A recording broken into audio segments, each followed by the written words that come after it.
Hey guys, welcome back to HubClick. In this video, I'll be discussing with you how to recover Inshot deleted video. But first, check a special offer in the description. So let's get started. Now, if you're wondering how to exactly recover Inshot deleted videos, so just in case if you're accessing a project here and you're getting that notification that some videos or some of the files here, as you can see right now, is no longer available, well, there are a few things you need to understand. Now, usually if this happens, it means that a video inside your gallery that you're using on this specific project may have been accidentally deleted. Now, the thing with Android devices, specifically Android devices, if you try accessing your gallery and 30 days hasn't actually been passed since the video or the file has been deleted, you will have the option to recover it. So you want to go and just click on your album icon here, and you want to go and just go to the very bottom and choose recently deleted. Now, usually this is just for most devices, and some devices actually retains up to 90 days, but most Android devices only retains 30 days.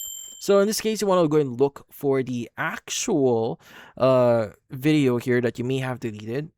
So in this case, I'm going to select this one, and you want to go and just press and hold on it and click on restore.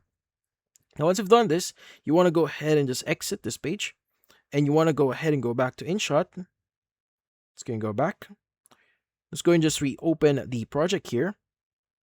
And if it's still not being loaded up, you can go and just select it. And you want to go and click on the option for you to swap this one. And you want to go ahead and just choose the option here for replacing it. So in this case, you want to go and just scroll a bit here. So you want to go and just look for the replace option or setting. And you want to go and just basically reselect that video. And that should restore the video that is currently missing right now. But in some cases, if you go ahead and go back and this, if it's recovered automatically, you don't have to worry about getting this one again or doing the steps I just did before. But that's about it. So for this video, avoid the like and subscribe button and watch our next video.